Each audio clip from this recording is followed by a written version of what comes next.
Arav, Boker Tov. Boker Tov, bienvenue. Toda Rabba, merci de nous recevoir chez vous. Avec plaisir. Ah, si on se rencontre aujourd'hui, c'est pour parler un petit peu du Mashiach. Oula. Le Messie. Et j'allais dire, même avant de commencer les questions, parce que j'ai plein de questions des auditeurs, plein de questions, quand je vous dis Mashiach, qu'est-ce qui vous vient tout de suite en tête? Bah, t'as très bien commencé. Est-ce qu'on commence par parler du Messie ou du Mashiach? Ah, c'est pas le même. Bah non, c'est pas le même. Du moins dans la conscience qu'on en a. Bon, évidemment, il y a Messi, le joueur de foot. Ça, c'est une chose. Qui est en France encore pour quelques temps, mais voilà, ça, on verra. Et quand on parle de Messie, messianisme, tout de suite, il y a une dimension un petit peu mystique, une dimension un petit peu surnaturelle, une dimension un petit peu, j'ai envie de dire Harry Potter avec des péotes. Mashiach, c'est complètement autre chose. Mashiach, bon, le problème, c'est qu'on parle pas forcément l'hébreu, mais Mashiach, ça vient d'un verbe.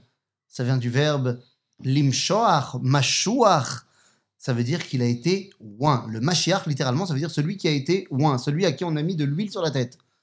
Or, dans le judaïsme, il n'y a que deux personnages à qui on met de l'huile sur la tête, soit le Kohen, Gadol, mais là, c'est pas le Mashiach pour le coup, puisque c'est pas la même tribu, c'est pas la même vocation, le grand prêtre, et l'autre, c'est le roi. Ça veut dire que... Pourquoi faire sur le Kohen? Pour le Kohen, c'est la notion de mettre de l'huile d'onction sur quelqu'un, c'est pour montrer qu'il a un statut différent. Donc, il y a le statut différent dans le Beth Amikdash, le Kohen Gadol, puis il y a le statut différent au sein de la direction du peuple. Donc, si tu veux, le Mashiach, c'est pas du tout de la mystique. Le Mashiach, c'est un roi. Enfin, oint par Dieu, donc c'est Dieu qui le choisit.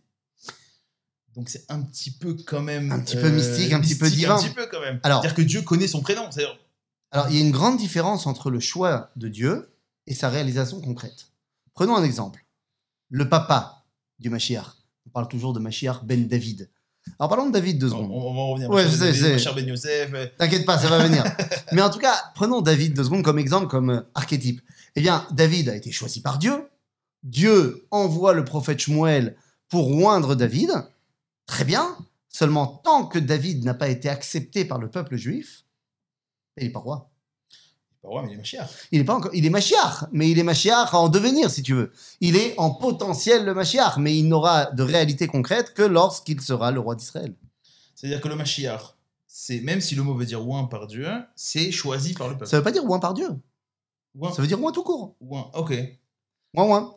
C'est-à-dire, il est oint, celui à qui on a mis de l'huile sur la tête. Qui a mis de l'huile, c'est pas Dieu. Hein. C'est en général soit le Kohen, soit le Navi, le prophète. Mais c'est pas Dieu. On va en revenir à la période actuelle. Est-ce qu'aujourd'hui, on peut mettre de l'huile sur la tête de quelqu'un et dire fonce? Mais on va revenir. Juste avant, vous avez expliqué le Mashiach, c'est quelqu'un qui est oint. Mais c'est quoi son rôle? Alors, à quoi il sert? C'est très important. C'est très important de bien comprendre cela. Je vais mettre les pieds dans le plat tout de suite. Ça te dérange pas? Avec plaisir. Allons-y.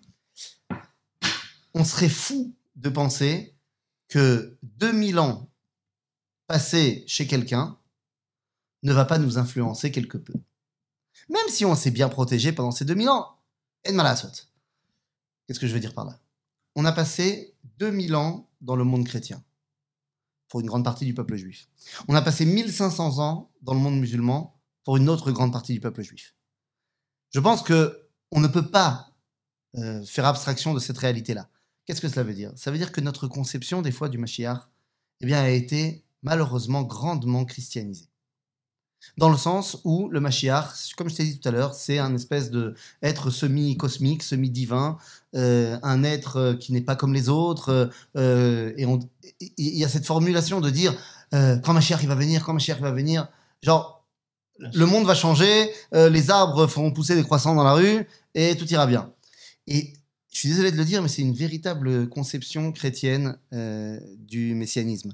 Le messianisme version juif n'a absolument pas cette vocation-là d'amener à un monde changé et divinisé et idéalisé. Le Mashiach, il a un rôle. Il a un rôle très important. C'est d'être, comme je l'ai dit tout à l'heure, Melech, d'abord. C'est-à-dire d'être le chef politique, le dirigeant du peuple juif. Le dirigeant du peuple juif, lorsque ce dernier peuple juif a retrouvé un statut de peuple. Il ne peut pas y avoir de roi sans peuple. Il ne peut pas y avoir de roi sans peuple et il ne peut pas y avoir de souveraineté nationale si le peuple juif est éparpillé un peu partout. Donc il y a une notion de kibbutz galouyot, de retour des exilés.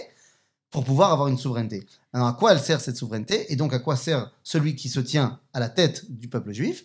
Eh bien, c'est de pouvoir remplir notre rôle aux yeux du monde, à savoir dévoiler au monde entier qu'il y a, la possibilité d'avoir une sainteté, pas seulement individuelle, mais collective, en tant que nation, être une nation sainte, ça, c'est la première chose. Deuxièmement, eh bien, la possibilité d'expliquer et de dévoiler au monde comment s'attacher à Dieu en tant que nation.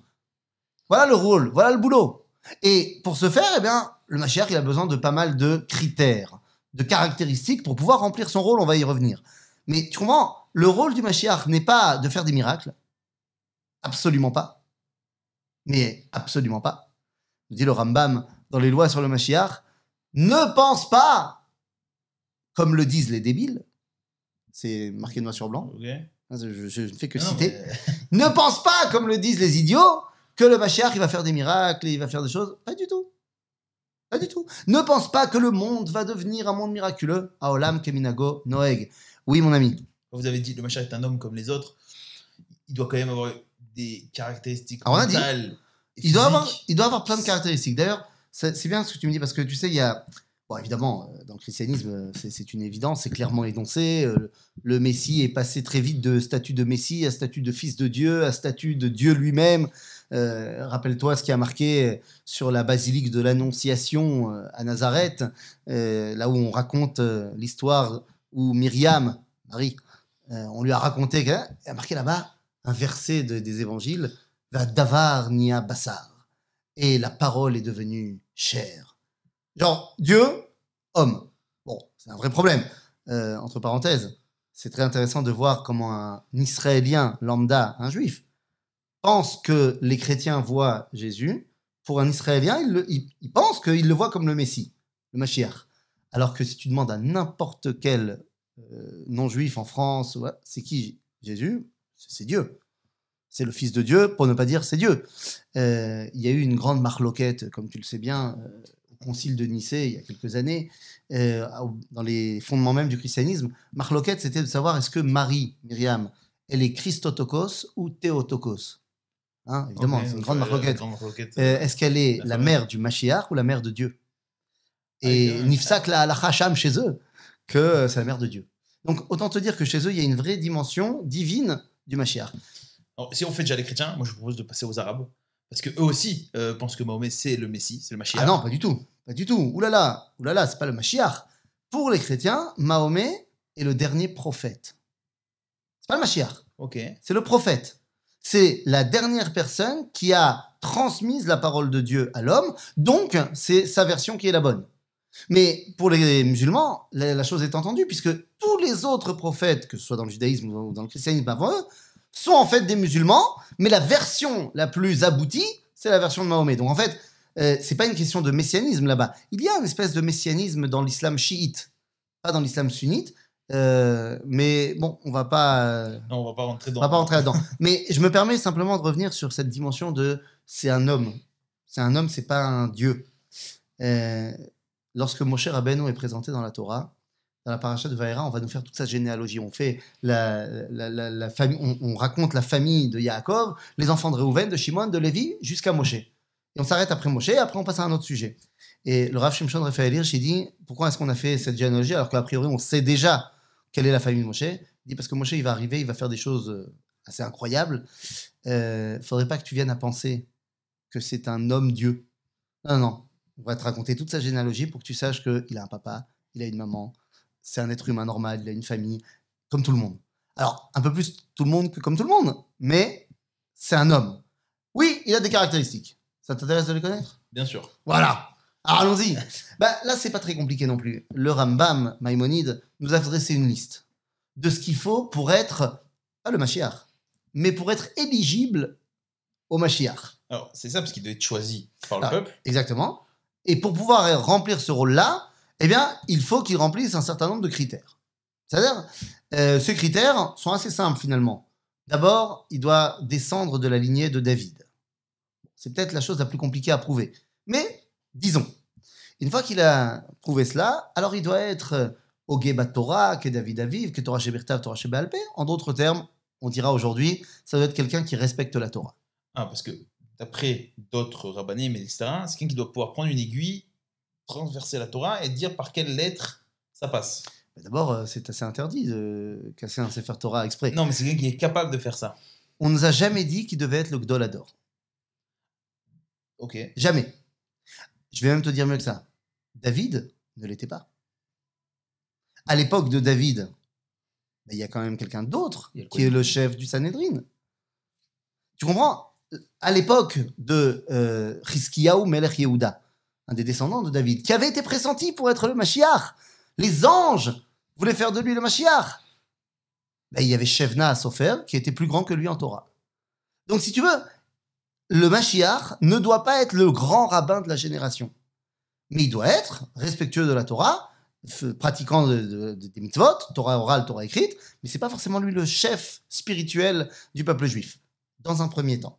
Parce que c'est vrai que le Rambam va nous expliquer que Kshetit Yashev Malchuto Alav, lorsque sa souveraineté sera, ça y est, établie, il est Mashiach, pas de problème, alors il reçoit un bonus de Ruach HaKodesh, d'Esprit Saint, et là, c'est un autre level. Mais c'est absolument pas pour qu'il puisse devenir le Mashiach. C'est une fois qu'il est déjà Mashiach. La preuve en est que le Rambam, toujours, va nous donner comme exemple Rabbi Akiva. Rabbi Akiva, sans aucun doute, était dans sa génération le plus grand des rabbins. Voire même de toutes les générations, puisque Moshe Rabbeinu, dans le Talmud, on va nous raconter que Moshe Rabbeinu lui-même va dire, en voyant l'esprit de Rabbi Akiva, il dit, mais attends, Dieu, tu as un homme comme ça dans tes réserves, et c'est par moi que tu donnes la Torah. Pour dire comme si Rabbi Akiva était encore plus grand que Moshe. Donc Rabbi Akiva, pas de doute.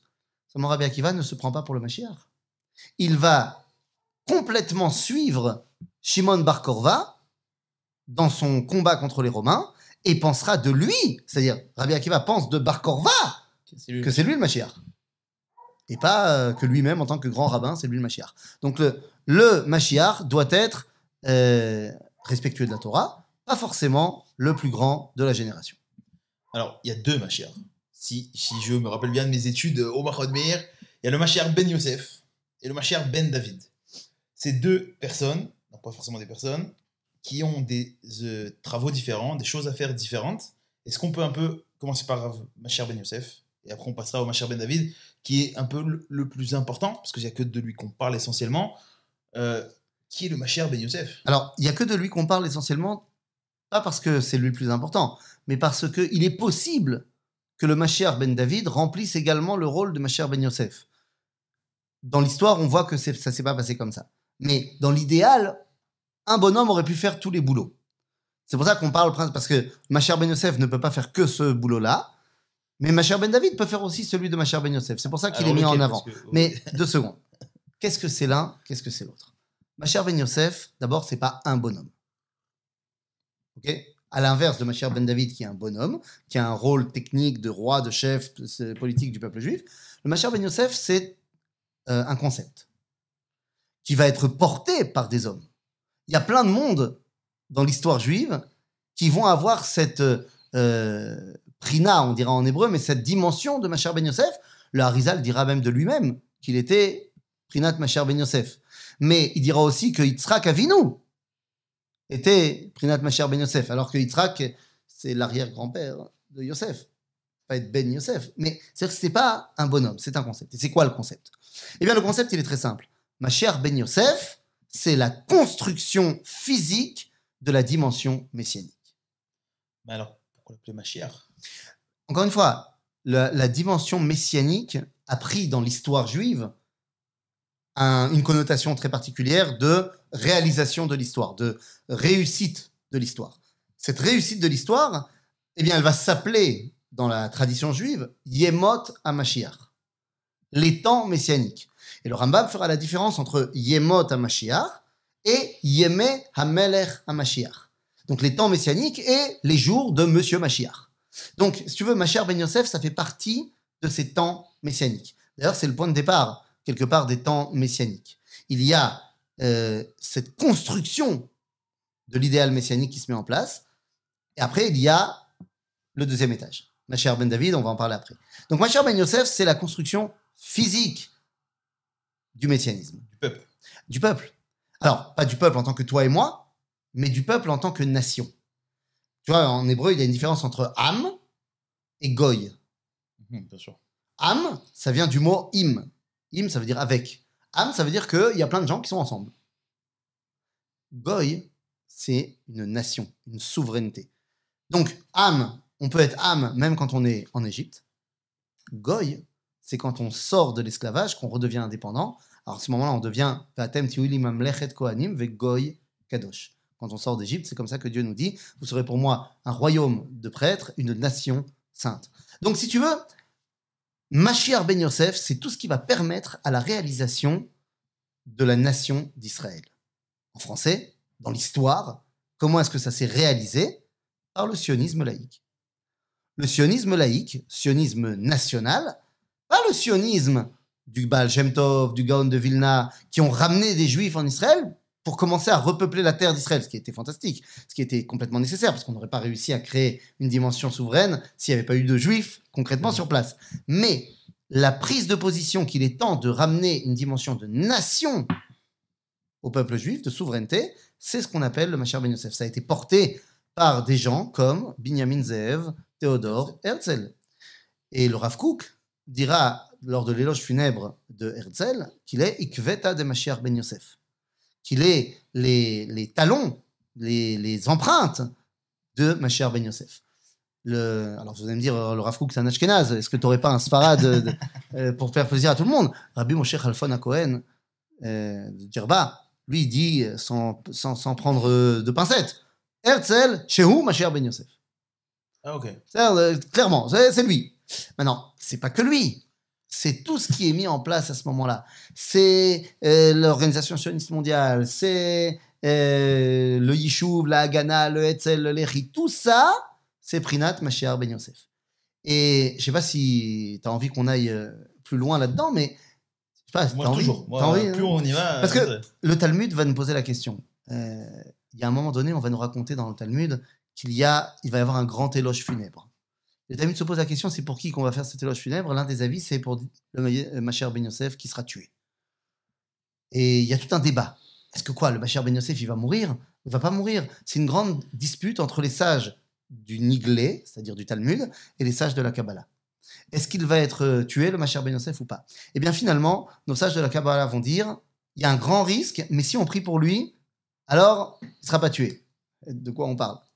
D'autant plus que la Gemara va nous dire qu'il va être tué par un monsieur qui s'appelle Romulus Aracha. Certaines versions diront Armilus ou Romulus. Bon, Romulus, ça fait écho à Rome. Romulus, c'est le fondateur de Rome. Donc c'est quoi? C'est celui qui représente l'Empire occidental, ce que tu veux. Mais écoute, c'est intéressant de voir que dans l'histoire, comment, encore une fois, ça aurait pu se passer autrement. Mais Akadosh Baruch Hu décide de faire tourner les choses de cette façon que finalement, eh bien, l'entreprise Mashiach ben Yosef qui va amener à la souveraineté arrive à un cap. Durant la Seconde Guerre mondiale, il y a déjà presque 400 000 juifs en Israël et les bribes de la reconstruction sont déjà mises en place. Il y a déjà eu la déclaration Balfour. On est en train de se mettre en place. Alors certes, il y a les Anglais, mais à ce moment-là, il y a un homme qui menace de détruire toute cette reconstruction, pas encore, mais presque nationale. Cet homme, c'est un des généraux de l'armée allemande qui vient durant la Deuxième Guerre mondiale avec la Afrika Korps et qui vient pour détruire, bon pas que, il vient pour contrôler toute la Méditerranée par l'Afrique, mais il veut remonter par la Palestine mandataire et détruire tous les Juifs qui sont en terre d'Israël à ce moment-là. Eh ben, l'histoire a voulu que ce général, il porte le nom de Rommel, Romulus. Il se passe quelque chose ici. C'est-à-dire que Mashiach ben Yosef, c'est tout ce qui va mettre en place jusqu'à la création de l'État d'Israël pour réaliser le programme Mashiach ben Yosef. C'est le premier étage, c'est la construction physique, l'État d'Israël. La réussite souveraine du peuple juif. Mashiach ben David, c'est celui qui va y amener la Neshama. Oui, c'est le corps. Voilà, Mashiach ben Yosef, c'est le corps. Mashiach ben David, c'est la Neshama. Et quel est son rôle? Alors, Mashiach ben David, c'est Neshama, donc c'est le côté Torah. Ça passe entre autres par la Torah. C'est-à-dire que la Neshama est là pour me connecter à Dieu. Mais moi, pas que moi qui dois remplir mon rôle aux yeux de l'humanité. Pourtant, le Mashiach ben David, il doit faire les guerres d'Israël. Bien sûr. Parce que le Mashiach ben Yosef, il a mis en place la souveraineté. Maintenant, à un moment donné, il faut que cette souveraineté elle soit pleine et entière. Prenons un exemple. Lorsque tu vas en 1948 et que tu crées l'État d'Israël, ça y est, on a une souveraineté. D'accord, mais tu n'es pas souverain en Judée-Samarie. Les Jordaniens, pour l'instant, ont gagné la guerre et c'est eux qui sont là-bas dans cette partie d'Israël. Bon, alors tu as une souveraineté, mais elle n'est pas pleine et entière. Donc, il y a un moment donné, si on n'a pas fait le boulot avant, eh ben, ma chère Ben David, il doit les hashlim, milchemot Hashem. Alors, c'est un peu. Moi, toujours, moi, le point de vue du peuple juif, où nous, oui, on veut une indépendance sur Israël, on veut le Shobrod, on veut remonter sur l'État d'Israël comme à l'époque David Ameller, jusqu'à l'Euphrate, etc. Mais est-ce que le rôle du peuple juif est donc d'amener ce message divin sur terre? Est-ce que faire la guerre, ça veut dire devenir dominant, être le peuple, entre guillemets, combattant comme ça, est-ce que ça va pas à l'encontre un petit peu de ce message-là? Parce que, alors peut-être Dieu est amour, c'est trop chrétien. On veut la paix dans le monde, etc. C'est peut-être trop chrétien, mais oui, il y a un objectif comme ça, qu'il n'y ait plus de guerre. Bien sûr. Bien sûr. On veut qu'il n'y ait pas la guerre. D'ailleurs, Shlomo Ameler, il a réussi à avoir les frontières dont tu parles, pas jusqu'à l'Euphrate, mais il avait des grandes frontières. Et pendant 40 ans, il a régné et il a réussi à amener la parole de Dieu jusqu'aux confins de son royaume et au-delà, sans faire une seule guerre. Lui, il a décidé que son influence, elle passerait par des mariages. On dit qu'il s'est marié avec 1000 femmes. C'était en fait 1000 princesses, 1000 filles de chefs de tribus, de royaumes. Je vais connecter tout le monde par la paix. Donc c'est très possible. Personne n'oblige à faire la guerre. D'ailleurs, lorsque on va recevoir la mitzvah dans la Torah de conquérir la terre d'Israël, et j'y reviendrai dans 2 secondes de pourquoi, la première chose que Dieu va dire à Yahushua, c'est que lorsque tu arrives en terre d'Israël, tu ne proposes pas la guerre en premier. D'abord, tu proposes la paix. C'est-à-dire, tu dis, écoute, je viens. Pourquoi je viens? Parce que Dieu m'a demandé de venir ici, m'a donné cette terre-là. Sache que c'est la parole de Dieu et ça va se passer. Maintenant, si tu veux bien être mon ami, respecter le fait que c'est maintenant moi qui suis le dirigeant ici, j'ai aucun problème que tu vives ici avec moi, que tu vives en paix avec moi. Guerre Toshav, tu acceptes cette loi de Noach, tu acceptes la souveraineté israélienne, juive, dans cette terre-là, aucun problème que tu vives et qu'on fasse des affaires, qu'on soit des très bons amis, et pas de problème. Tu veux pas, tu peux aussi décider de partir. Et on t'aidera même à partir. Parce qu'il n'y a pas de raison. Tu veux pas faire la paix avec moi, tu veux pas partir, tu veux faire la guerre avec moi, bon, on va faire la guerre. Alors, est-ce que ce qu'on est en train de faire en ce moment, c'est-à-dire politiquement, on essaie, oui, de reconquérir, entre guillemets, notre souveraineté juive, notamment dans le Shomron, etc. Est-ce qu'on ne devrait pas attendre le Mashiach? En fait, vu que c'est son rôle à lui.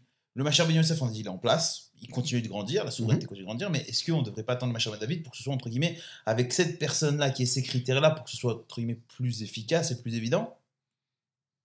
Là, c'est pas de... Pourquoi tu... Ok. T'as plus de batterie? Hein? T'as plus de batterie? Ah, c'est moi qui coupais? Ouais. Ah bah, je sais pas. Ouais, je vois. Je crois que c'était vous. Ça? Au revoir. Est-ce qu'on ne devrait pas attendre le Mashiach? Je vais te dire d'abord, mitzvah. J'ai pas encore parlé du Beth Amikdash. Bien sûr. Mitzvah abba aliatra al tachmitzena. Une mitzvah qui se présente devant toi, ne la remets pas à demain. C'est-à-dire que, on va attendre le Mashiach. Ça ne veut rien dire, on va attendre le Mashiach. On doit agir. Maintenant, ce qu'on va réussir à faire, on va réussir à faire. Ça veut dire qu'on aura eu la bracha d'Akadosh Baruch Hu pour le réussir. Ce qu'on va pas réussir, c'est que, semble-t-il, Akadosh Baruch Hu, il veut pas qu'on réussisse à ce moment-là. Mais ça ne nous enlève pas la nécessité d'essayer. Donc nous, on va attendre rien du tout. On a attendu 2000 ans, ça suffit. D'autant plus que Akadosh Baruch Hu nous a montré que ça marchait. Donc maintenant, ce qu'on réussira à faire, on réussira à faire. Ce qu'on réussira pas à faire, on finira plus tard. On verra. On a le temps. Le Mashiach. Donc, on a parlé beaucoup du côté État, du côté militaire, du côté... Mais qu'est-ce qu'il doit faire au niveau du peuple d'Israël? Qu'est-ce qu'il doit... Parce que, surtout en ce moment, où on commence à rentrer dans une période, et c'est un peu bizarre que ça arrive maintenant, etc. Bon, vous demanderez au Raviol Ben Arouche, il a toute une explication pour pourquoi maintenant, mais on vit des moments où le peuple n'a presque jamais été autant divisé, où le monde est de plus en plus, j'allais dire, dépressif. C'est-à-dire, j'ai pas d'autre mot. Tout devient compliqué. Tout est... Voilà, on vit dans un flou complet. Est-ce que, au niveau du peuple d'Israël, après on reviendra un peu au monde entier, mais est-ce qu'au niveau du peuple d'Israël, il y a un rôle du Mashiach d'unir? Je vais absolument pas me cacher et je vais te répondre le plus sincèrement du monde, mais je suis obligé d'abord de revenir sur ta question parce que je suis pas d'accord avec ta question. Donc, On n'a jamais été autant divisé. Pourquoi? Parce qu'il y a eu 2 manifestations et demie? Parce que les gens ont crié un petit peu? Alors excuse-moi, mais on a été vachement plus divisés dans notre histoire. D'abord, on va bientôt fêter l'Akba Omer. Fut un temps, on se massacrait les uns les autres. On n'était pas seulement dans la rue à dire « Ah là là, c'est pas bien ce que tu fais, machin, c'est la fin de la démocratie ». Il y a des gens qui se sont massacrés les uns les autres dans l'histoire du peuple juif parce qu'on n'était pas d'accord les uns avec les autres. On n'en est pas là, Baruch Hashem. Maintenant, oui, bien sûr qu'on vit une époque de construction. J'allais même dire de reconstruction. Parce que, tu crois quoi? Quand tu es tout seul à la maison, c'est facile de gérer selon ta propre volonté. Puisqu'il n'y a personne d'autre qui a une autre volonté. Quand tu construis à 2, c'est déjà plus compliqué. Quand en plus tu as des enfants, c'est plus compliqué. Quand les enfants deviennent adolescents, c'est encore plus compliqué. Et imagine, tu vis en colocation avec 7 personnes, c'est encore plus compliqué. Est-ce que ça veut dire que l'idéal serait donc de tuer les 6 autres pour rester encore tout seul et ramener le calme? Il n'y a rien de plus ordonné et de plus calme qu'un cimetière. C'est parfait, tout est bien, on sait où trouver les gens, il n'y a personne qui bronche, l'association de copropriété, elle est très contente, tout va bien. Am Israël revient sur sa terre. Et pas tout seul. C'est pas un bloc. C'est des communautés qui ont été dispersées dans le monde entier. Tu sais ce que c'est le Mashiach dans la Torah? On me parle de Mashiach depuis tout à l'heure, mais peut-être que ce serait bien de donner les sources toraniques. Ce que le Rambam nous dit, dans les lois sur le Mashiach, celui qui ne croit pas en la venue du Mashiach, ce n'est pas seulement dans les prophètes qu'il n'a pas la confiance, mais il remet en cause la Torah de Moshe. Comme si le Mashiach était marqué dans la Torah de Moshe. Il dit « Sheneemar », comme il est dit, et il va citer les versets de la paracha de Nitzavim à la fin du livre de Dvarim. Et c'est quoi les versets qu'il nous dit? Kibbutz Galouyot. Les versets qui ne parlent pas du Mashiach, mais qui parlent qu'Akadosh Baruch Hu va ramener le peuple juif en terre d'Israël. C'est quoi le messianisme? C'est l'Alia. Oui, mais attends, 2 secondes. Les gens, ils ne sont pas venus d'un groupe. Il y a les gens qui sont venus du Yémen, il y a les gens qui sont venus d'Europe de l'Est, il y a les gens qui sont venus d'Europe occidentale, les gens qui sont venus du Maghreb, d'Afrique du Nord. Les gens ils sont venus avec leur bagage, avec 1500 ans, 2000 ans de culture, de tradition, de minagim. Mais tu crois quoi? Que l'union, elle va se faire en 2 secondes? Maintenant, c'est évident que ceux qui sont, entre guillemets, arrivés en premier, ou ceux qui ont pris les rênes de la construction de l'État d'Israël, aujourd'hui, ils voient qu'ils sont plus majoritaires. Aujourd'hui, ils voient qu'il y a une autre communauté qui est en train d'arriver et qui dit « Attendez 2 secondes, on devient les plus nombreux. Donc on veut avoir notre mot à dire. » Ah, c'est difficile. Donc il y a plein de choses qui sont en ébullition. Mais c'est bien, c'est normal. Ça montre qu'il y a Kibbutz Galouyot. On n'a jamais été aussi nombreux en Israël. Donc forcément que il y a des disputes. Mais le Mashiach doit être quand même accepté par tout le monde. On l'a dit au tout début du cours. Mais encore une fois, bien sûr. Mais qu'est-ce qu'on a dit au tout début du cours? Que le Mashiach, c'est d'abord et avant tout un chef politique. Comment il va être mis en tant que Monsieur Mashiach? Ça va se passer comment? Est-ce que ça va se passer pouf? Il va faire une annonce sur Internet, salut, je suis Mashiach, acceptez-moi. Ou alors, est-ce qu'il va se présenter dans un parti politique? Il va d'abord conquérir son parti politique, et puis après, il va se présenter aux élections, et il va être élu Premier ministre. Et en tant que Premier ministre, eh bien, il va réussir à unir J'en sais rien. Me dit le Rambam, personne ne sait comment ça va se passer jusqu'à ce que ça se passe. Quand ça se passera, on verra. C'est-à-dire que, bien sûr qu'il doit unir, mais ne crois pas que ça va être magique. Le Mashiach, son rôle, le chef du peuple juif, chef politique du peuple juif, c'est d'être capable de gouverner, d'être capable de gérer son peuple. Alors, je te dis, le Rambam nous a fait une liste de choses qu'il devait faire. On a dit qu'il devait être respectueux de la Torah, qu'il devait venir de David, d'accord, très bien. Mais il doit également faire pas mal d'autres choses. C'est-à-dire qu'il doit pousser vers la Torah. C'est-à-dire qu'il doit faire en sorte que, en tant que chef politique du peuple juif, que le peuple juif il respecte la Torah. Est-ce que ça veut dire que je vais mettre des gardiens de la tzniout dans les rues? Absolument pas. Ça s'est vu ailleurs. Ah, ça s'est vu ailleurs. Absolument pas.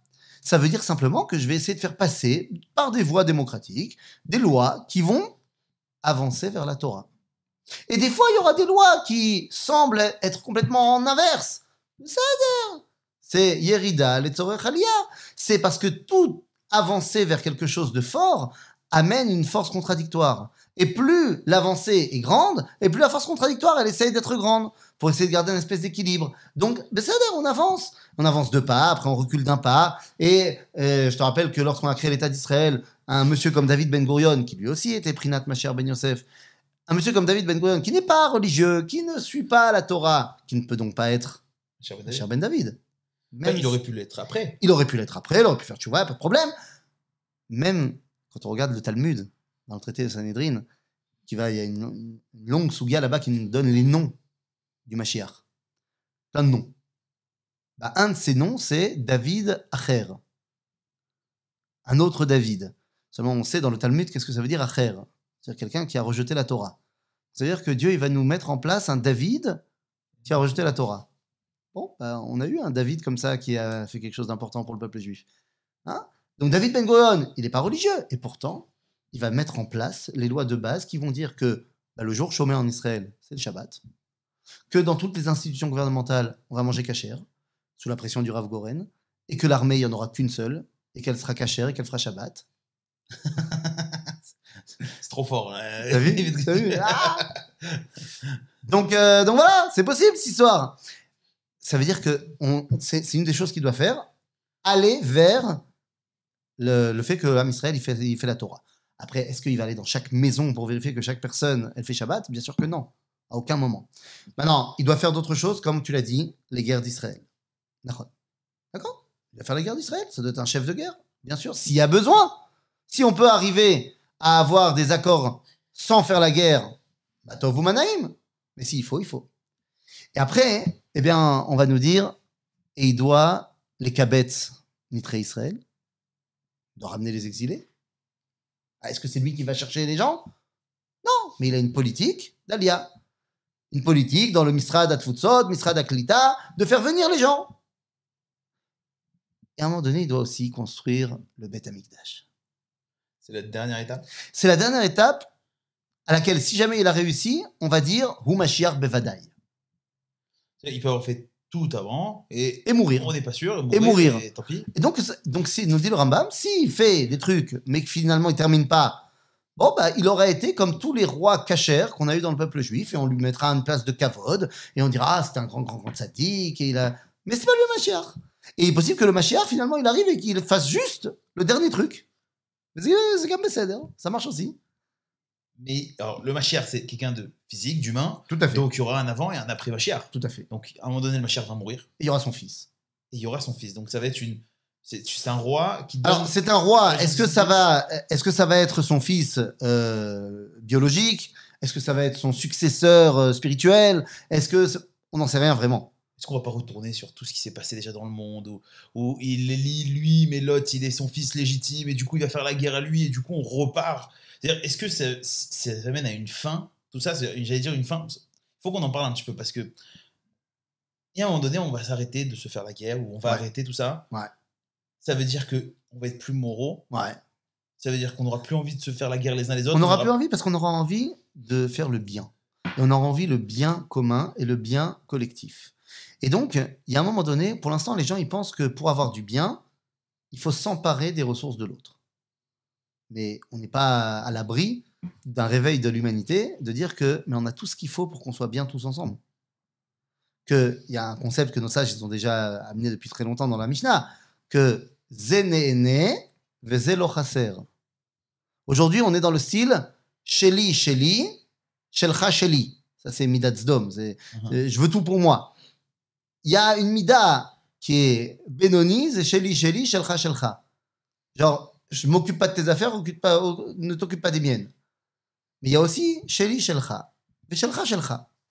C'est-à-dire, moi, j'ai un truc bien à te donner, je te le donne. Après, que toi, tu me donnes ou pas, c'est ton problème.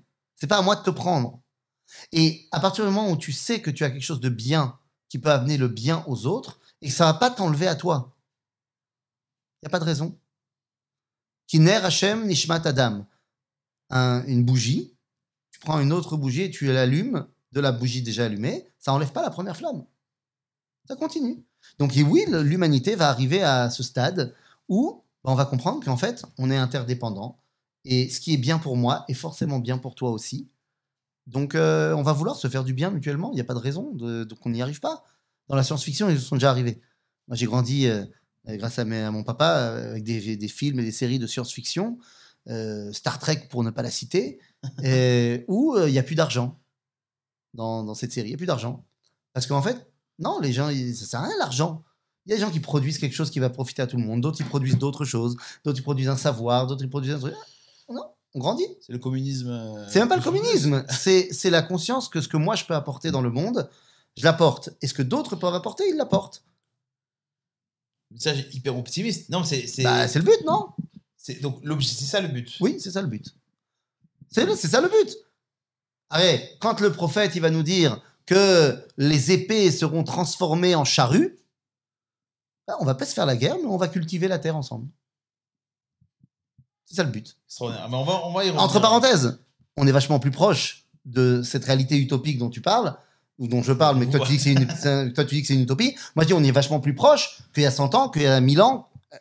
Il y a encore des guerres. Bien sûr, je suis pas dans le monde des bisounours, mais il y a quand même pas mal de choses qui marchent. Pire que des guerres, il y a des gens mauvais. Il y a des gens mauvais, mais il y a aussi plein de gens bien. Et en fait, ce Mashiach va dévoiler Dieu sur ce monde. Et en fait, les gens vont comprendre qu'ils ont plus d'intérêt à être mauvais. Nahon. Il y a une vraie prise de conscience qui se met en place que quand tu influes le bien, ça fait du bien. Encore une fois, on n'a rien inventé. Hein. Tu sais, Pirkei Avot, ils l'ont déjà dit. Hein. Mitzvah goreret mitzvah, ve'avera goret avera. Quand les gens ils voient qu'ils font du bien et que ça amène du bien, ils ont envie de faire du bien. Pas shoot. On va y revenir sur le futur parce que je pense que ça intéresse énormément de monde. Mais j'ai besoin du watch time, que les gens aillent jusqu'au bout de la vidéo. Bien. Donc on va y revenir. Mais avant, moi j'ai une autre question. Est-ce que le Mashiach, et ça c'est une question qui va être polémique. Mais moi j'aime bien. C'est vrai que jusqu'à maintenant on a été très gentils. Est-ce que le Mashiach peut être une femme? Peut-être une femme, peut-être un goy, peut-être un guerre, peut-être qui s'est converti. Quel est être un homme politique, ok, mais aujourd'hui être un homme politique en Israël, on peut être arabe, on peut être juif, on peut être chrétien, on peut être une femme, on peut etc. Quel sera son genre? Tu sais, aujourd'hui, on n'a pas le droit de parler de genre. Hein, non, mais c'est pour ça que je dis c'est une question polémique, parce que même la question, elle est compliquée. Alors, regarde. Bon, d'abord, on va faire du plus simple au plus compliqué. Au niveau du plus simple, est-ce qu'il peut être non-juif? Non. Pourquoi il ne peut pas être non-juif? Parce que, nous dit la Torah, « Mikerev achecha ». Il doit venir de tes frères. Donc, tu ne peux pas être le dirigeant du peuple juif quand tu n'es pas juif. Ça, c'est la première chose. Donc, non-juif, non, il ne peut pas être le Mashiach. Il peut être très bien, encore une fois, il peut avoir une grande place, même au sein du gouvernement du Mashiach, il peut y avoir des non-juifs. Mais il ne peut pas être, lui, le dirigeant. Ça, c'est la première chose. Ça ne veut pas dire qu'il ne pourrait pas y avoir, chas v'shalom, un non-juif qui serait à la tête de l'État d'Israël. Imaginons un cas où demain, le plus grand parti du pays met à sa tête un non-juif, et c'est lui qui devient le premier ministre de l'État d'Israël. Ça n'enlèvera pas la sainteté de l'État d'Israël. On n'arrêtera pas de faire Yom HaAtzmaut. Je pense que c'est interdit dans la loi israélienne. J'ai pas dit que c'est... Non, mais je pense que dans la loi israélienne, je crois pas que ce soit interdit. Mais je suis pas Mishpetan. mais enfin bon, je crois pas que c'est interdit. Mais ça ne change... Mais il pourra pas être le Mashiach. Ok? Maintenant, est-ce qu'il peut être un guerre? Est-ce qu'il peut être un converti? Techniquement, oui et non. Pourquoi je dis oui et non? Parce que si on a dit que le Mashiach il devait venir de la dynastie de David, alors il ne peut pas être un converti, puisqu'il doit être de père en fils, lié à la tribu de Yehuda, à la tribu de David. Par son père ou... Quoi? Par son père. C'est-à-dire que c'est sa mère qui s'est convertie. C'est ça. Et donc, peut-être qu'il y a quelque chose à faire. Peut-être qu'il y a quelque chose à faire. Encore une fois, il n'y a rien qui est très, très, très clair là-dessus. C'était volontaire, c'est dans le flou. Bien sûr. Mais bien sûr. De toute façon, tout ce qui est du domaine de l'avenir, je répète les paroles du Rambam parce qu'elles sont tellement limpides. Ne te projette pas. On verra. Pourquoi? Parce qu'on t'a dit ça va être comme ça. Prends l'exemple de Yirmiyahu Hanavi, prophète Jérémie, qui te dit on part en exil, dans 70 ans on revient.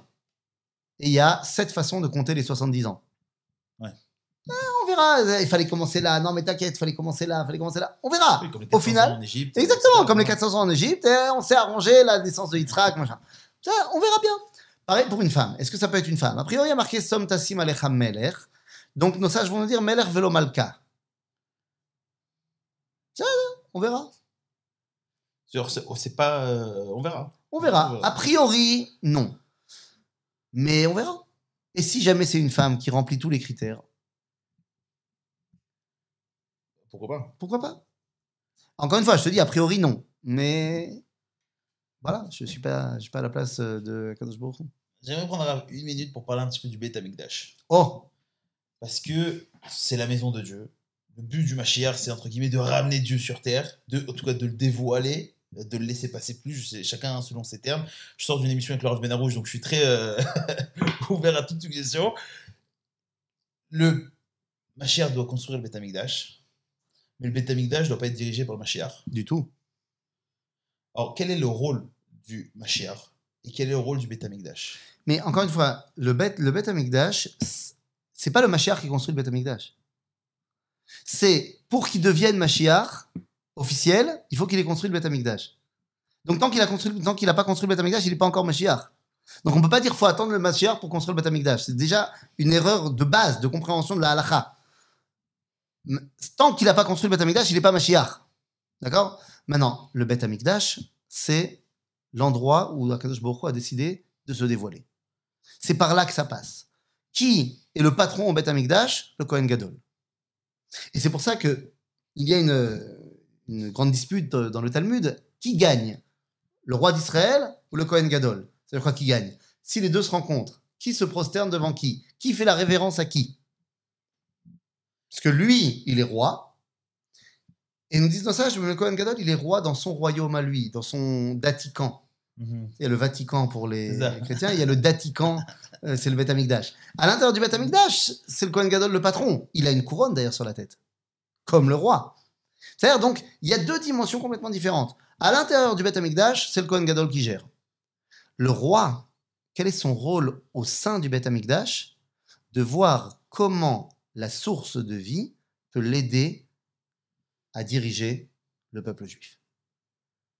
Et le meilleur exemple, c'est que le roi peut, à tout moment, lorsqu'il a besoin d'être éclairé pour la direction du peuple, venir voir le Kohen Gadol et lui dire « J'ai besoin de poser une question à Dieu ». Et là, ils vont ouvrir le rideau qui le sépare du Kodesh à Kodashim, mais même si on n'est pas Kippour. Ils vont poser la question au Urim Vetumim. Tu sais, le Kohen Gadol, il avait dans son pectoral des pierres avec des lettres. Et donc, le roi et le Kohen Gadol, ensemble, vont poser la question et Kadosh Baruch Hu donne la réponse. Donc, si tu veux, le Kohen Gadol, c'est lui le patron du Beth Amikdash, pour savoir comment il faut laisser passer le dévoilement divin. Et le roi, il vient puiser au Beth Amikdash la force pour gérer son peuple. On a, entre guillemets, désigné, accusé énormément de gens dans la Torah et dans l'histoire moderne d'être le Mashiach. Je pense à Shabbatai Tzvi. Il y en a certains, je pense au Rabbi. Mais je pense aussi dans la Torah, où on a cité Rabbi Akiva, on a cité plein de gens comme ça pour le Mashiach. En fait, tous ces gens-là ne sont pas le Mashiach parce qu'ils n'ont pas fait le Beth Amikdash. Pas que. Pas que, oulala. Non, alors est-ce qu'on peut passer d'abord, le premier qui aurait pu être le Mashiach, c'est Moshe Rabbeinu. Bon, mais mal à Assot, Moshe Rabbeinu, il n'est pas rentré en Eretz Israël. Donc, c'est un problème pour ce qui est de ramener les exilés en terre d'Israël. Donc, mal à Assot, Moshe, il n'a pas réussi à finir le boulot. Entre parenthèses, c'était la tzipia, c'était la volonté de tout le peuple juif lorsqu'ils lui ont demandé de leur donner de la viande. Alors qu'il y avait la manne divine qui venait, les Bnei Israël, ils ont demandé de la viande à Moshe, et il nous explique le Rav Kook que c'était une volonté du peuple juif de dire à Moshe, deviens le Mashiach. Et Moshe, il a dit, je peux pas, j'y arriverai pas. Parce que moi, il me manque une qualité pour être le Mashiach. Je suis trop humble. Je n'arrive pas à gérer la chutzpah du peuple juif. Ça, j'arrive pas. Et le Mashiach, il a besoin. Donc, ça sera pas moi. Mais effectivement, il y a eu d'autres personnes, pas qui ont postulé au rang du Mashiach, mais qu'on a peut-être à tort mis sur un piédestal.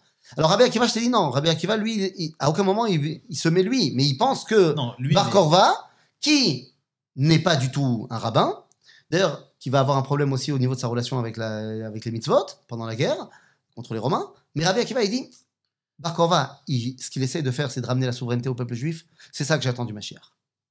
Bon, finalement, il a été tué, Bar Korva, ça n'a pas été lui. Shabtai Tzvi, tu faisais l'état de Shabtai Tzvi. Shabtai Tzvi, il n'a pas été le Mashiach, pas parce qu'il n'a pas construit le Beth Amikdash, parce que c'est un rachat. C'est-à-dire que c'est quelqu'un qui, certes, a utilisé le lexicon, le langage messianique, en disant « Je vais vous ramener à Jérusalem, on va reconstruire le temple, ça va être fantastique, machin ». Donc, ce qu'on attendait du Mashiach, seulement, il s'est avéré être un personnage qui, en fait, avait énormément de pulsions personnelles, particulièrement dans le domaine des relations hommes et femmes. Et donc, il a dit, puisque Dieu est partout, alors il faut pouvoir le dévoiler également partout, et également donc dans les mauvaises actions, pour se permettre des mauvaises actions. Et rajoute à ça le fait que quand il arrive chez le sultan turc de l'Empire ottoman, et que le sultan lui dit « Arrête tes bêtises, ou tu te convertis à l'islam, ou je te tue », et qu'il se convertit à l'islam, c'est sûr que ça en jette un sacré coup pour le Mashiach. Et puis tu nous amènes chez le Rabbi de Lubavitch. Mais je ne sais pas si c'était volontaire ou pas, mais il y en a un que tu as sauté dans l'histoire. C'est-à-dire, tu n'as pas parlé de Rabbi Akiva, tu as parlé de Shabtai Tzvi, tu as parlé du Rabbi. Celui Herzl. qui nous... Herzl. Binyamin Netanyahou, moi j'en ai plein. Bibi Melech Israël. J'en ai plein. Ouais. Non, mais tu as oublié celui qui a fait le plus de dégâts. Tu as entendu parler de Jésus? Ah oui, oui, bien sûr. En termes de juif qui est parti en cacahuète, ça se pose là. Hein. Donc, quand on parle de toutes ces réalités-là, encore une fois, c'est qu'on n'a rien compris au Mashiach. C'est qu'on n'a rien compris au Mashiach. Jésus, quand il vient et qu'il dit, tu connais cette fameuse phrase, il faut rendre à César ce qui appartient à César et rendre à Dieu ce qui appartient à Dieu. C'est de lui. Parce qu'on lui a demandé, on lui a donné, on a posé une question, on lui a dit, est-ce qu'on doit payer nos impôts à Rome? Il dit, donnez-moi un sesterce. Sur le sesterce, il y a l'effigie de César. Alors il dit, il faut rendre à César ce qui appartient à César et rendre à Dieu ce qui appartient à Dieu. On sépare l'Église et l'État. C'est-à-dire que dans l'idéologie qui va créer le christianisme, il n'y a pas de relation entre le spirituel et le matériel, entre le monde d'en haut, le monde d'ici. C'est pas ça le Mashiach version juif. Du tout. C'est-à-dire donc, on met de côté. Et là, tu me parles de Herzl. Herzl, on a déjà dit, on a répondu. Mashiach, Ben Yosef. Herzl a vécu 44 ans. Disons qu'à 45 ans, il décide de faire teshuva. Il avait déjà la barbe. Mais il décide de mettre une kippa au-dessus. Il décide de rentrer dans la Torah. Tu sais, Rabbi Akiva, il a commencé à étudier, il avait 40 ans. Donc Herzl aurait pu commencer à étudier à 45 ans. Et il serait devenu un Talmid Chacham, un tzaddik extraordinaire. L'Erteda. Mais bon, pour l'instant, que Mashiach Ben Yosef, pas Mashiach Ben David. Herzl était séfarade. Peut-être qu'il nous aurait montré quelque chose de fort. Karl Marx, cette volonté de réunir tout le monde, d'arrêter avec la dictature de la caste dirigeante et on va faire la révolution prolétaire. Karl Marx est un descendant du Maharal de Prague, qui lui-même est un descendant de Rachi, qui est un descendant de David Ameller. Karl Marx est un descendant de David Ameller. Ça aurait pu. Mais ça l'a pas été, parce qu'entre autres, Lo Geba Torah que David Aviv. Il n'est pas dedans. Tu me parles du Rabbi de Lubavitch. Alors, est-ce qu'on va se fâcher avec toute la communauté Chabad à travers le monde? Non. Toute la communauté Chabad ne pense pas que le Rabbi de Lubavitch est le Mashiach. Bon, ça, c'est encore un débat. Mais on va dire comme ça. Le Rabbi de Lubavitch, je vais te dire ce que j'en pense, est certainement l'un des plus grands maîtres de la Torah et du judaïsme, et un des plus grands tzaddiks que nous avons eu le mérite d'avoir depuis le don de la Torah jusqu'à aujourd'hui, sans aucun doute. Je pense qu'on peut très largement le mettre dans la liste, si on devait faire une liste, je sais pas moi, des 50 plus grands personnages juifs depuis Abraham, le Rabbi serait dedans sans aucun doute. Et quand on parle des 100 dernières années, il est dans les 10 personnages les plus importants, à mon sens, sans aucun doute. Le Rabbi Lubavitch, c'est au niveau de la Torah, de son enseignement et de l'influence qu'il va avoir, c'est incommensurable. Ceci étant dit, ça n'a absolument rien à voir avec le Mashiach. Ça œuvre évidemment dans ce qu'on appelle Yemot HaMashiach, dans les temps messianiques, mais ça n'a rien à voir avec le Mashiach. Et je vais te donner un exemple tout simple. Mes enfants, quand ils étaient jeunes, ils allaient tous les étés à Tzivot Hashem, dans les colonies de Chabad. Ma femme avait une famille Chabad, tout ça. Et donc mes enfants, Tzivot Hashem. Et il y a une année où c'était la guerre en Israël. C'était la guerre en Israël et moi j'étais en Milouim, j'étais à la guerre. Et mon fils, il était Tzivot Hashem, il avait son t-shirt Tzivot Hashem, il avait son drapeau et tout va bien. Et donc le madrir, le rav, je sais pas ce qui c'était là-bas, et ils ont fait un truc, ouais, voilà, vous savez que c'est la guerre, et vous êtes les chayalim d'Akadosh Baruch Hu, et donc c'est pour ça qu'on va faire les psukim, et on va... Et mon fils il se lève, il dit, Lo achon, c'est pas vrai. Mon papa, Achav, c'est un soldat d'Akadosh Baruch Hu. Moi, je suis un enfant avec un drapeau. Quelle clairvoyance. Non, mais les enfants, Non, mais ça veut dire... coup de génie. Parce que quand on va te dire, non, mais le Rabbi Lubavitch, il y a marqué dans le Rambam qu'il doit faire les guerres d'Israël. Il a créé Tzivot Hashem. Tzivot Hashem, c'est un mouvement de jeunesse. C'est sympathique. C'est les enfants qui prennent des drapeaux et qui vont faire du tambour à l'Akba Omer. Mes enfants, ils seront. Encore aujourd'hui. C'est Besséder Gamour. Mais c'est pas le Mashiach. Soyez sérieux 5 minutes. Le Rabbi, mais le Rabbi, qu'est-ce que tu racontes? Il avait des contacts avec tous les hommes politiques. Oui, mais c'est normal. Un grand tzaddik, un grand Talmid Chacham. C'est normal que les gens influents, les dirigeants, ils essayent de prendre des conseils chez les tzaddikim et les chachamim. Un peu comme un Kohen Gadol. Mais exactement. C'est-à-dire que quand le roi vient voir le Kohen Gadol, c'est normal. Donc c'est tout à fait normal que Bibi, qui n'est pas le Mashiach, mais c'est normal que Bibi, il vienne voir le Rabbi. Pas encore. On arrivera à Bibi. Mais si tu veux, c'est normal que les hommes politiques viennent voir le Rabbi. Ça ne veut pas dire que le Rabbi est le Mashiach, ça veut dire que c'est un Talmid Chacham, que c'est un sage, un des plus grands. Tu vas me dire, non, mais il descend de David. Ça, c'est vrai. Bon, ben, ça suffit pas. Ça ne suffit pas. Marx et le Rabbi Lubavitch, ils avaient des points communs. Oui, bien sûr. Des points communs. Non, mais familiaux. Familiaux. Alors, je sais pas à combien de distance, hein, mais Nahon. Maintenant, est-ce que chacun met pas dans sa famille un petit peu moi j'ai été des trucs, je sais pas. Je sais que mon maître, le Rav Cherki, il descend aussi de Rachi. Alors, je sais pas si moi je reprends parce que moi je fais les calculs donc Rav Cherki a des liens familiaux avec Marthe. Ça même barbe. Bon, je sais pas voilà, je sais pas d'où ça vient exactement. Mais enfin bon, donc tu comprends quand on te dit le Rabbi c'est le Mashiach, c'est le Mashiach. Bon d'abord, il a jamais dit qu'il était le Mashiach. Les gens ont dit, les gens ont fait dire non mais c'est sûr. Il a jamais dit que c'était pas lui. Il a jamais dit que c'était pas lui. Mais ça, non. De mon point de vue, d'après ce qu'il y a marqué dans le Rambam, le Rabbi n'a pas fait la chose de base qu'il faut faire pour être le Mashiach. À savoir, c'était pas un dirigeant politique. Point. C'était un grand tzaddik, un grand rabbin. Oui, bien sûr qu'il faisait la Torah et qu'il a influencé tout le peuple juif à les renforcer dans la Torah. C'est nachon, mais comme tous les rabbins. Alors peut-être que lui, il a mieux réussi que d'autres, dû à sa grandeur, avec plaisir, mais c'est un rabbin. Et c'est très bien que ce soit un rabbin, et c'est très dangereux que le rabbin il devienne le chef politique. Oui, parce que c'est pas un politicien. Parce qu'il ne sait pas comment on gère la vie d'un peuple. Il sait comment on gère la vie du Beth Midrash. On a déjà eu dans l'histoire un cas de rabbin qui était roi.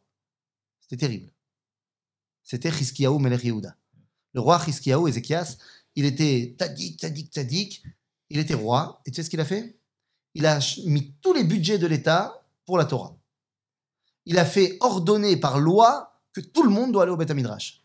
Et il avait mis une épée à l'entrée de chaque Beth Midrash pour dire celui qui ne vient pas étudier, Yidaker Bacherev. Sauf que, et on te dit, il n'y avait pas un enfant dans tout le pays de Dan à Beersheva qui ne connaissait pas toutes les lois de pureté et d'impureté. C'est sadique. Mais il n'y avait rien à manger. Parce que les champs étaient en friche, puisque personne n'allait bosser dans les champs. C'est un problème. C'est-à-dire, donc, lorsque le rabbin prend le contrôle politique, c'est un vrai problème. Il faut qu'on fasse une émission. Alors, politique et Torah. Comment on peut arriver à gérer les deux, etc. Politique et Torah. Mais rentrer un petit peu plus dans le détail, je pense qu'il y a... il faut. Mais tu te rappelles, lorsque Dieu a voulu sortir le peuple d'Égypte, il a dit à Moshe, allez, c'est toi que j'envoie. Et Moshe, il a dit, non, shlach na beyat tishlach. Envoie celui que tu as l'habitude d'envoyer. Rashi, il dit, envoie Aaron. Aaron, c'est mieux, il a une barbe, il est bien, c'est un tzaddik. Il dit, non, pas du tout. Vaïcharaf Hashem ben Moshe, il s'est énervé contre lui. Il a dit, Aaron, achicha, Lévi. Ton frère, c'est un rabbin, c'est un Lévi. Yadati, kidaber, yedaber, hu. Il va juste parler. Il va faire des grands livrets de Torah, ce sera magnifique. Mais toi, tu as grandi chez Pharaon. Toi, tu as fait Sciences Po Pharaon. Donc toi, tu sais comment on gère un pays. Donc, est-ce que le rabbi, c'était le Mashiach? Non, c'était pas le Mashiach. Est-ce qu'on aura le mérite d'étudier les enseignements du rabbi pour nous aider à mieux intégrer le Mashiach? Certainement, j'espère. Et Bibi Netanyahu? Et Bibi Netanyahu quoi? Il est pas dans la Torah? Il est le chef politique du peuple juif, pour l'instant. C'est-à-dire, mais est-ce que ça suffit? On a dit, c'est un point de départ fondamental. Mais il faut faire d'autres choses aussi. C'est-à-dire, donc, s'il fait, Matov Manaim. On va dire comme ça. Le rôle qu'endosse aujourd'hui Benjamin Binyamin Netanyahu ressemble beaucoup plus au rôle du Mashiach que le rôle qu'endossait le Rabbi Lubavitch. Mais ça ne veut pas dire qu'il est le Mashiach. Il y a encore du boulot. Il y a un syndrome qui s'appelle le syndrome de Jérusalem, qui est, en explication simple, c'est des gens qui se prennent pour le Mashiach, qui pensent que c'est eux le Mashiach, qui ont été choisis par Dieu. Comment ça se fait qu'il y ait une volonté d'être le Mashiach? C'est-à-dire que moi, je vois même... Bon, j'ai pas des amis qui sont dans le syndrome de Mashiach, mais j'ai énormément d'amis qui veulent être le prochain Rosh Hashanah, qui veulent faire énormément de choses. Est-ce que ça fait partie du peuple juif de vouloir être toujours dans le... Je sais pas comment on peut le dire. D'avoir un ego comme ça... Est-ce que ce serait pas le syndrome de la mère juive? C'est peut-être ça. Hein, c'est peut-être ça. C'est peut-être ça. Si on t'a dit depuis ton plus jeune âge que tu étais le Mashiach, alors forcément, à un moment donné, tu vas te mettre à le croire. Donc, le syndrome de la mère juive. Écoute, il y a une volonté dans le peuple juif, Vadaï, c'est évident, à l'excellence. Pourquoi? Ki banim atem la Hashem Elohechem. Vous êtes les enfants d'Akadosh Baruch Hu. Donc, si vous êtes les enfants d'Akadosh Baruch Hu, on a envie de lui faire plaisir, on a envie d'être au top. Pendant des années, être au top, ça voulait dire être au top dans l'étude. Comme on a retrouvé une dimension concrète et nationale, alors être au top, maintenant, ça veut dire aussi dans les études, pas que de Kodesh, dans la réussite sociale, dans la réussite politique, dans la réussite sportive, dans tous les domaines. Je pense que la volonté qu'on peut avoir aujourd'hui de réussir dans tous les domaines qu'on entreprend, ça fait partie de la dimension messianique.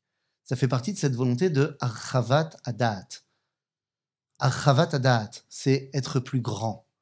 Être plus grand. On ne peut pas dévoiler Dieu si on est petit, recroquevillé sur nous-mêmes et toujours en mode non, c'est pas moi, je vais pas faire ça. Alors, il faut aussi faire preuve d'humilité. C'est parce que tu veux réussir et que tu réussis que tu penses que tu es le meilleur et que tu penses que tu n'as rien à apprendre de personne. Donc, il y a l'humilité à avoir, mais cette volonté de réussir, je pense qu'elle est très juive, elle est très bonne, elle est très vraie. Le fait qu'il y a des gens qui se prennent un petit peu trop au sérieux, c'est un problème. Qu'est-ce que tu veux faire? Alors, j'aimerais conclure, parce que c'est déjà plus d'une heure qu'on est ensemble. Et j'aimerais conclure sur ce qu'on avait dit un petit peu vers le milieu, où on a dit que l'objectif de tout ça, de tout ce travail depuis plus de 2000 ans, depuis la sortie d'Égypte, depuis même la création du monde, c'est que le monde soit heureux, qu'il n'y ait plus de guerre, qu'il n'y ait plus d'ego. Est-ce que c'est...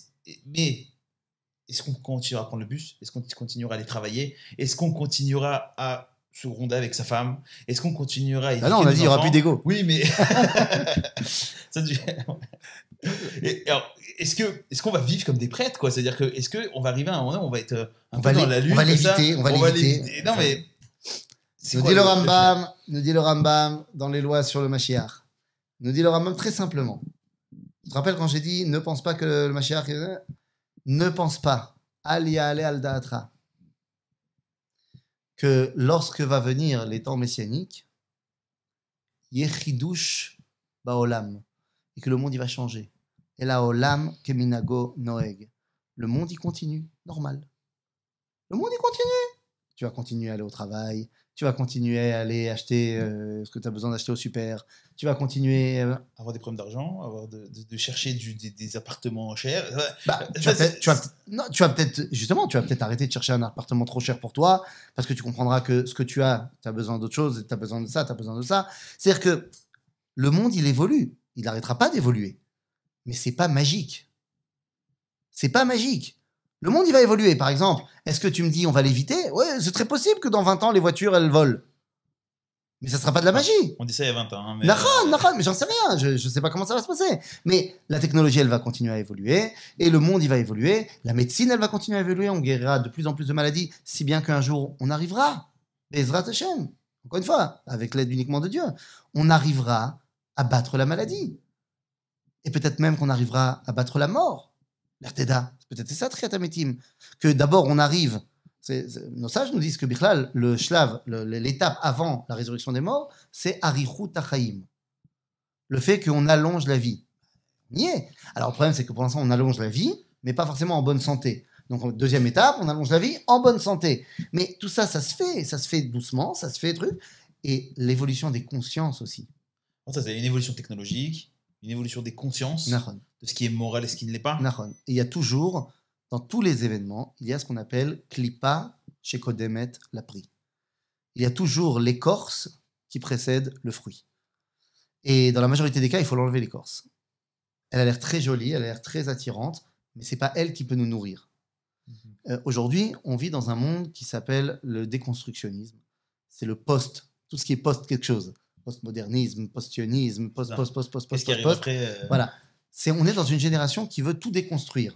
Et ça a l'air très attirant. De se dire, attends, mais finalement, il faut laisser à chacun la possibilité de... C'est-à-dire, on va aussi apprendre de ça. On va garder ce qu'il y a à garder, on enlèvera l'écorce qu'il y a à enlever, pour amener à quelque chose de beaucoup plus vrai, de beaucoup plus profond. Donc, est-ce que le monde, il va changer, il va être magique? Non, il ne va pas être magique, mais il va changer. Et il est déjà en train de changer. Et lorsque l'avènement messianique sera là, eh bien, ça sera encore mieux que c'est maintenant. Comment ça sera exactement? Comme on dit en yiddish, qui vivra, verra. Rafizon, Toda Rabba. On se retrouve le 14 mai à Ra'anana pour parler du post-sionisme, justement, la transition est belle. On vous invite à vous abonner, à mettre un like, à écrire un commentaire. Ça aide toujours au référencement de la vidéo et du cours. Et en vous souhaitant une excellente journée. Et on se revoit pour une émission politique, Torah, on avait dit. Allez, on verra. Amen. Toda Rabba.